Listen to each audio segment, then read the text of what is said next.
ఏలూరు జిల్లా బుట్టాయిగూడెం మండల కేంద్రంలో జూనియర్ కాలేజీ మైదానంలో ఆదివారం అంతర్జాతీయ మహిళా దినోత్సవాన్ని ఘనంగా నిర్వహించారు. ఈ కార్యక్రమంలో పోలవరం ఎమ్మెల్యే చిర్రి బాలరాజు ముఖ్య అతిథిగా పాల్గొన్నారు.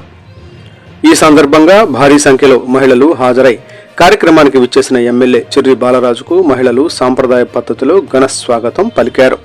ఈ సందర్భంగా సభను ఉద్దేశించి ఎమ్మెల్యే చిర్రి బాలరాజు మాట్లాడుతూ మహిళల సాధికారత, ఆర్థిక స్వావలంబన కూటమి ప్రభుత్వ ప్రధాన లక్ష్యమని తెలిపారు. మహిళలు అన్ని రంగాలలో ముందుకు రావడానికి ప్రభుత్వం ప్రోత్సాహాలు అందిస్తోందన్నారు. మహిళలు ఆర్థికంగా బలపడితే కుటుంబాలు, గ్రామాలు, రాష్ట్రం అభివృద్ధి దిశగా ముందుకు పోతుందని పేర్కొన్నారు. మహిళల అభివృద్ధి కోసం ప్రభుత్వం స్వయం సహాయక సంఘాలకు ఆర్థిక సహాయం, రుణ సదుపాయాలు, ఉపాధి అవకాశాలు కల్పిస్తూ వారికి మరింత బలమైన వేదికను అందిస్తోందన్నారు. డ్వాక్రా సంఘాల ద్వారా మహిళలు ఆర్థికంగా ఎదగడమే కాకుండా సమాజంలో గౌరవప్రదమైన స్థానం సంపాదిస్తున్నారని తెలిపారు. ఈ కార్యక్రమంలో కూటమి నాయకులు, కార్యకర్తలు, అధికారులు, మహిళలు పెద్ద సంఖ్యలో పాల్గొన్నారు. ప్రతి మహిళ అన్ని రంగాలలో ముందుంటుందని మనం గర్వంగా చెప్పుకోవచ్చు ఈ రోజు. ఎందుకంటే మనం ఒక స్పేస్కి వెళ్ళినా, ఒక యుద్ధంలో పోరాడినా, ఎక్కడ చూసినా ఒక డాక్టర్స్ కానివ్వండి, రకరకాలుగా ఎక్కడ ఉమెన్ లేనిది ఎక్కడ కూడా ఏ చోట కూడా లేదు. కాబట్టి మనకి ఎంతో స్వేచ్ఛ ఇచ్చింది, దాన్ని మనం సరిగ్గా యూటిలైజ్ చేసుకోవాలి. కాబట్టి ఇక్కడ వచ్చిన ప్రతి మహిళలకు నేను చెప్తున్నది ఒకటి,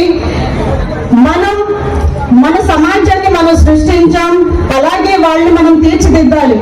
మన ఆడపిల్లల్ని మనం ఎంతో ధైర్యంగా వాళ్ళని ప్రోత్సహించాలి. ముఖ్యంగా వాళ్ళకి కావాల్సింది ఆస్తి పాస్తులు కాదు, వాళ్ళకి మనం ఇవ్వాల్సింది విద్య ఎప్పుడైతే మనం ఇవ్వగలుగుతామో డెఫినెట్ గా ఆడపిల్ల అనేది సమాజంలో బయటికి వస్తుంది.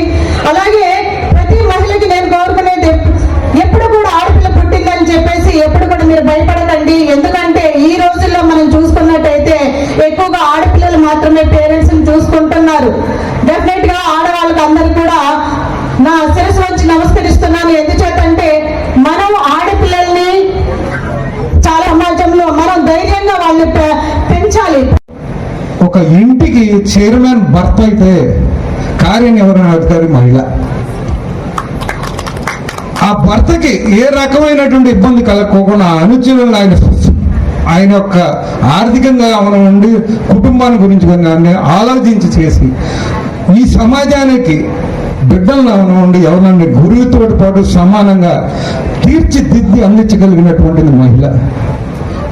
ఈ మహిళ నుంచి మగవారుగా చాలా మంది బయటకు వస్తారు. మహిళలే కాదు, ఈరోజు నేను ఆడవారికి చెప్తా ఉన్నాను, మగవారిని కూడా ఆడవారిలాగా మీరు తీర్చిదిద్దాలి. ఈ సమాజంలో ఆడదేం కోరుకుంటుంది? డబ్బు కాదు, ఆర్థిక భద్రత కాదు. ఆవిడకి సమాజంలో భద్రత కోరుకుంటుంది, సెక్యూరిటీ కోరుకుంటుంది. మనందరం కూడా మగవారిని ఈ సందర్భంగా నేను కోరుతా ఉన్నాను, ఆడవాళ్ళకి స్వేచ్ఛతోటి పాటు స్వేచ్ఛగా తిరిగే వారికి సెక్యూరిటీని మీరు క్రియేట్ చేయండి. ఈరోజు పోలీస్కి బాధ్యత కాదు, మనకు కూడా బాధ్యత. మనందరం కూడా స్త్రీని ఆ విధంగా గౌరవించవలసినటువంటి అవసరం ఉంది.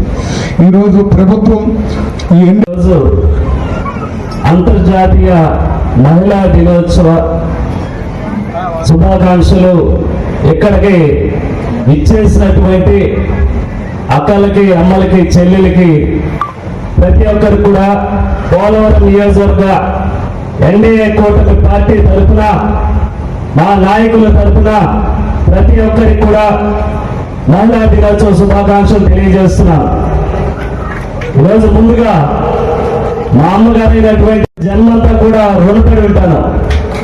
ఎందుకంటే ఈరోజు మీ ముందుకి ఇలాగా మాట్లాడడానికి నా తల్లి నన్ను జన్మించి ఈరోజు మీ ముందుకు తీసుకొచ్చినటువంటి నా తల్లికి శిరస్సు వంచి పాదాభివందనం చేస్తున్నాను. అలాగే ముఖ్యంగా ఈరోజు మహిళల ప్రాముఖ్యత మీ అందరికి కూడా తెలియజేయాలి. సృష్టికి మూలం స్త్రీ. ఒక ఇల్లు నిలబడాలన్నా, ఒక సమాజం అభివృద్ధి చెందాలన్నా అందులో మహిళల పాత్ర ఎంతో కీలకం. మహిళలు అబల కాదు, సబల. సహనానికి, ప్రేమకు, త్యాగానికి మారుపేరు మీ మహిళలే. కుటుంబ భారం మోస్తూ సమాజ నిర్మాణంలో మీరు చేస్తున్నటువంటి కృషి, మీ పాత్ర వెలకట్టలేనిది. మీరు బాగుంటేనే మీ కుటుంబం బాగుంటుంది, మీ కుటుంబం బాగుంటేనే మన మండలం బాగుంటుంది, మన మండలం బాగుంటేనే మన సమాజం బాగుంటుంది. ఇలాగా ఈరోజు మీ భుజ స్కంధాల మీద ఎంతో భారాన్ని మోస్తూ, కుటుంబ భారాన్ని మోస్తూ, మీకంటూ ఎన్నో త్యాగాలు చేసి ఈరోజు సమాజాన్ని ముందుకు నడిపిస్తున్నటువంటి మహిళా లోకానికి పోలవరం నియోజకవర్గం తరఫున మీ అందరికీ కూడా మరొకసారి శిరస్సు వంచి పాదాభివందనం చేస్తున్నాం.